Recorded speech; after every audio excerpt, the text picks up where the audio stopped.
केंद्रीय मंत्री मनसुख मंडाविया के नेतृत्व में रविवार को राजधानी पटना में जय भीम पदयात्रा निकाली गई। वहीं पदयात्रा से पहले केंद्रीय मंत्री मनसुख मंडाविया, बिहार के उप मुख्यमंत्री सम्राट चौधरी, विजय सिन्हा, बीजेपी सांसद रविशंकर प्रसाद, बिहार बीजेपी अध्यक्ष दिलीप जायसवाल और अन्य नेताओं ने भारत माता और डॉक्टर भीमराव अंबेडकर को श्रद्धांजलि दी। पदयात्रा के दौरान मीडिया से बातचीत करते हुए मनसुख मंडाविया ने कहा कि हमारा उद्देश्य है कि देश के युवा देश के संविधान का सम्मान करें।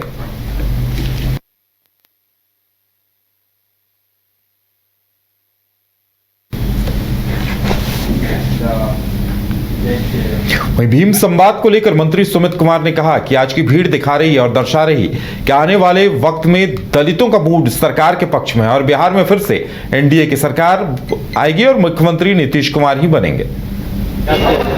देखिए, ये कार्यक्रम पिछले वर्ष भी हुआ था और आज की भीड़ ये दर्शा रही है कि आगे आगामी चुनाव में क्या होने वाला है। ये एक आगाज़ था, इससे आप अंदाज लगा सकते हैं कि आगामी जो 2025 का जो चुनाव होने वाला है वो भीम संवाद के माध्यम से आपको ये दिख रहा होगा कि जो समाज के गरीब, वंचित, पिछड़े समाज के जो लोग, दलित समाज के जो लोग हैं वो पूरी तरह से सरकार के साथ हैं और सरकार को मजबूती प्रदान। राजधानी पटना में भारत सरकार के खेल एवं युवा कार्य मंत्रालय ने जय भीम पदयात्रा का आयोजन किया। पदयात्रा में केंद्रीय मंत्री नित्यानंद राय के अलावा बिहार बीजेपी के तमाम बड़े नेता मौजूद रहे। पटना के गांधी मैदान स्थित गांधी मूर्ति पर अंबेडकर जयंती के अवसर पर डॉक्टर भीमराव अंबेडकर को माल्यार्पण करने पहुंचे बिहार के उप मुख्यमंत्री विजय कुमार सिन्हा ने पत्रकारों से बातचीत करते हुए कहा कि पीएम नरेंद्र मोदी का सपना है सशक्त युवा और विकसित भारत, और आज हम उसी दिशा में यात्रा कर रहे हैं। जो लोग देश को भ्रष्टाचार में डुबो चुके हैं उनके खिलाफ हम आज संकल्प यात्रा पर निकले हैं। यही युवा पीढ़ी है जो अपने व्यापक विचारों से भीमराव अंबेडकर जी के जयंती के अवसर पर इन युवाओं के साथ गांधी मैदान से हाई कोर्ट बाबा भीमराव अंबेडकर की मूर्ति पर श्रद्धा सुमन अर्पित किए हैं। और ये युवा विकसित भारत, मजबूत भारत, नेक इरादे के साथ कदम बढ़ाएगा, प्रधानमंत्री जी के सपना को साकार करेगा। आज पूरा भारत सरकार का टीम, बिहार सरकार का टीम बाबा भीमराव अंबेडकर जी के प्रति, जिनका इस देश के संविधान निर्माता जिनको कहा जाता है, और गरीबों, दलितों, पिछड़ों का जो एक सपना देखा था उन्होंने कि समाज के मुख्य धारा से जुड़े, आज उनके उस आइडियोलॉजी को, विचारधारा को भारत की सरकार, प्रधानमंत्री, लोकप्रिय प्रधानमंत्री श्री नरेंद्र मोदी जी के नेतृत्व में भारत सरकार के मंत्री, केंद्रीय मंत्री श्री मनसुख मंडाविया जी इस पदयात्रा।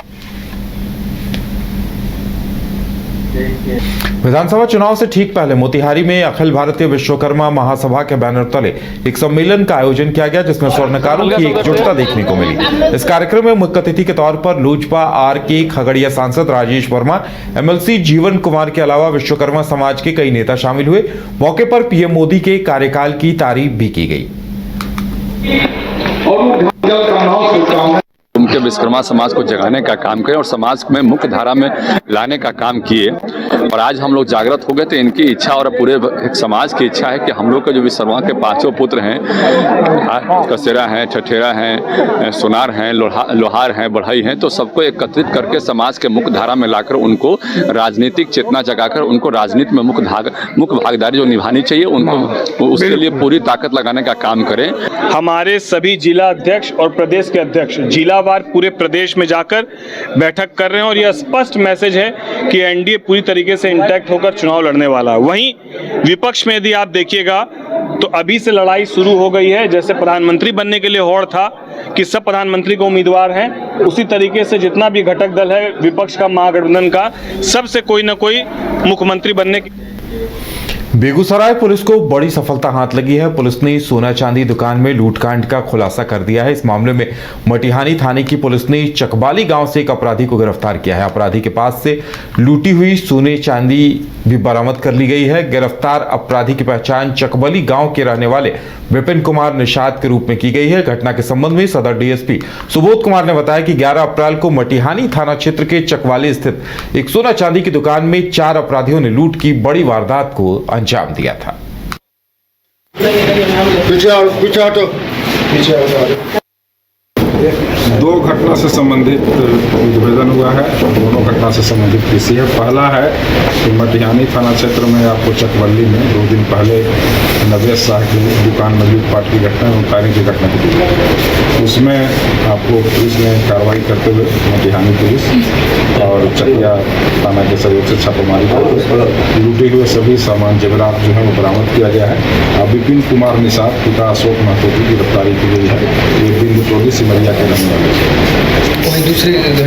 दूसरी घटना जो है वो आपको मुफस्सिल थाना क्षेत्र में मुफस्सिल थानाध्यक्ष के द्वारा रात्रि में गुप्त सूचना के आधार पर आपको बगवाड़ा चिलमिल रोड में एक व्यक्ति को देसी पिस्तौल एवं 2 जीवित कारतूस के साथ गिरफ्तार किए। जब उससे पूछताछ किया गया तो उसका नाम प्रिंसिपल कुमार सन्नौप रामकरण सिंह साकेत रामगिरी नकटी टोला के रहने वाले थे, जो कि कुख्यात अपराधकर्मी हैं। एवं हाल ही में आपको 4-5 जो घटनाएं घटी थी, रामगिरी में फायरिंग, रामगिरी में आपकी हत्या, प्लस आपको बाजार में लूटपाट तथा मुफस्सिल थाना क्षेत्र में लूटपाट की घटना में उन्होंने अपनी संलिप्तता स्वीकार की है। वो पूर्व में भी 8 केसेज में वांछित थे, जो कि कुछ केसेज में जमानत पर हैं और 4 केसेज। खबर सासाराम से है, जहां पुलिस पर हमला करने वाले 4 अपराधियों पर पुलिस ने सख्त कार्रवाई की है। कोर्ट के ऑर्डर के बाद 4 अपराधियों के यहां पुलिस बुलडोजर लेकर पहुंच गई। पुलिस ने चारों अपराधियों के घर कुर्की जब्ती कर ली। बता दें कि मुफस्सिल थाना क्षेत्र के मुरादाबाद में 9 अप्रैल को जब पुलिस इन अपराधियों को गिरफ्तार करने गई थी तो पुलिस टीम पर हमला कर दिया गया था। इस हमले में एक दारोगा समेत 4 पुलिसकर्मी घायल हो गए थे। साथ ही पुलिसकर्मियों पर पथराव कर 2 अपराधियों को ग्रामीणों ने छुड़ा भी लिया था। इस पूरे मामले को पुलिस ने गंभीरता से लिया और साल 2018 के एक पुराने मामले में इन 4 अभियुक्तों के यहां कुर्की जब्ती भी की गई।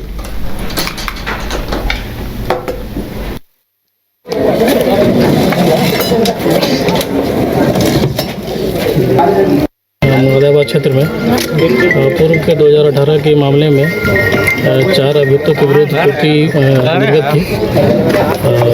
उसी के संदर्भ में आज 4 अभियुक्तों के विरुद्ध कुर्की की कार्रवाई मजिस्ट्रेट की उपस्थिति में ऊपर विधिवत वीडियोग्राफी करवाते हुए की जा रही है। इसमें इसके संदर्भ में ये भी बताना चाहूँगा कि पिछले 9 तारीख को मुफस्सिल थाना अंतर्गत इसी मुरादाबाद क्षेत्र में पुलिस पर हमले की कार्रवाई हुई थी। उसी संदर्भ में ये लोग जिनके विरुद्ध कार्रवाई की जा रही है कुर्की की, ये भी उसमें अभियुक्त है। पूरा सर 4 अभियुक्त हैं इसमें और न्यायालय के द्वारा कुर्की निर्गत है। 4 अभियुक्त के विरुद्ध विधिवत मजिस्ट्रेट की उपस्थिति में वीडियोग्राफी करवाते हुए कुर्की की कार्रवाई की। बाबा साहेब डॉक्टर भीमराव अंबेडकर की 134वीं जयंती को लेकर बिहार की सियासी दलों ने रविवार को अलग अलग कार्यक्रमों का आयोजन किया। जदयू ने पटना के बापू सभागार में भव्य समारोह भीम संवाद का आयोजन किया। इस कार्यक्रम में मुख्य अतिथि के तौर पर आए सीएम नीतीश कुमार ने एक साथ मिलकर सबके लिए काम करने का संदेश अपने नेताओं को दिया।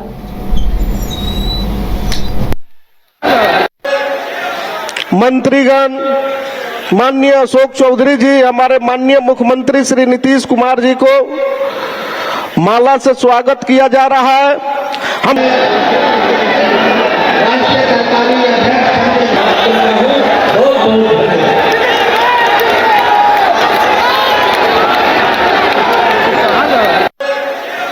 मंत्रीगण, माननीय अशोक चौधरी जी, हमारे माननीय मुख्यमंत्री श्री नीतीश कुमार जी को माला से स्वागत किया जा रहा है।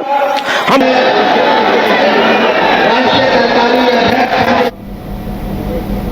अंबेडकर जयंती को लेकर बापू सभागार में जदयू ने भीम संवाद कार्यक्रम का आयोजन किया, जिसको लेकर केंद्रीय मंत्री रामनाथ ठाकुर ने कहा, दलितों के लिए मुख्यमंत्री नीतीश कुमार ने बहुत काम किया है। उसी का परिणाम है कि आज बापू सभागार में भीम संवाद में लोगों की भारी भीड़ जो है वो देखने को मिल रही है।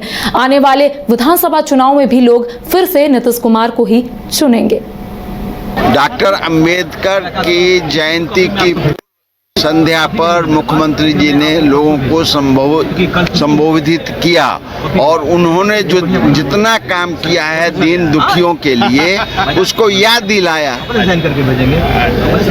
हम अपनी तरफ से, दल की तरफ से और बिहार की 15 करोड़ जनता की तरफ से डॉक्टर भीमराव अंबेडकर के श्रद्धा के 2 फूल चढ़ाते हैं। तेजस्वी यादव लगातार नीतीश सरकार पर निशाना साध रहे हैं कि इस बार उनका विरोध में है तो क्या करेंगे?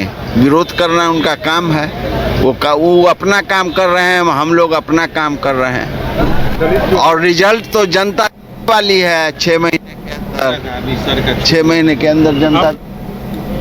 जमुई में पुलिस को बड़ी सफलता मिली है। पुलिस ने 50,000 के इनाम बदमाश को गिरफ्तार कर लिया है। बता दें कि पंकज यादव का नाम का अपराधी लंबे समय से पुलिस से बच रहा था। पंकज यादव जिले के टॉप 10 अपराधियों में शुमार है।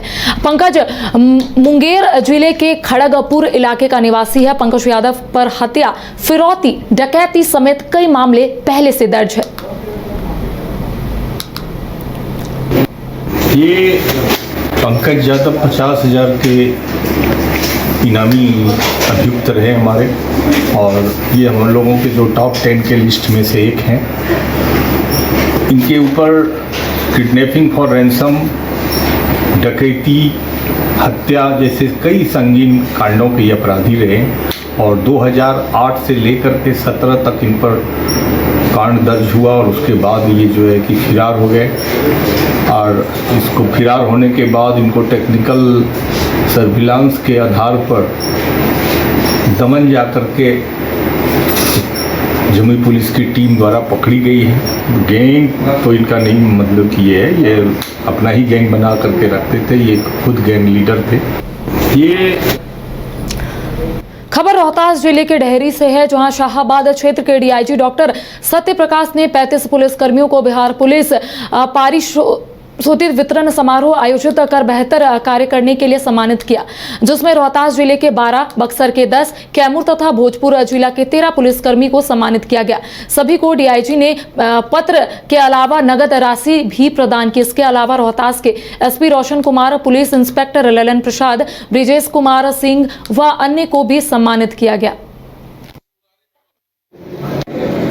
बिहार पारितोषिक वितरण समारोह आज यहाँ आयोजित किया गया हम लोग के पुलिस मुख्यालय के द्वारा और डीजीपी सर के द्वारा, जो पूरे राज्य में जो सभी कोई अच्छा कार्य करते हैं, जो आईओ हो या एसपीसी हो या एसडीपीओ हो, उन लोगों को वहां पर से चिन्हित किया जाता है और रेंज वाइज हम लोगों को आदेश हुआ है कि उन लोगों को यहाँ पे पुरस्कृत किया जाए। इसमें आज चारों जिला के बहुत सारे पुलिस पदाधिकारी, एसडीपीओ, सिपाहीगण, सभी लोगों को जो अच्छा कार्य किए हैं उसको पुरस्कृत किया गया है। साथ ही साथ मुख्य चीज ये है कि जो आम नागरिक, जैसे कोई रोड दुर्घटना हो गया, एक्सीडेंट हो गया, उसमें उन लोगों ने कोई अच्छा कार्य किया है, कोई गुप्त सूचना दिया जिसके आधार पर शराब या हथियार की छापेमारी हुई और बरामद हुआ है, उन लोगों को भी, सभी लोगों को सम्मानित किया गया। चतरा के सीसीएल पिपरवार में ऑफिस सुपरिटेंडेंट के पद पर कार्यरत अमोल कांत मिश्रा, जिन्होंने 50 वर्ष के उम्र ग्रुप में 45वां all India master athlete championship में झारखंड का प्रतिनिधित्व किया। उन्होंने बेंगलुरु में आयोजित 1500 मीटर की दौड़ 5 मिनट 4 सेकंड में पूरी कर प्रथम स्थान प्राप्त किया है। प्रथम स्थान प्राप्त करने को लेकर इन्हें स्वर्ण पदक से भी सम्मानित किया गया है।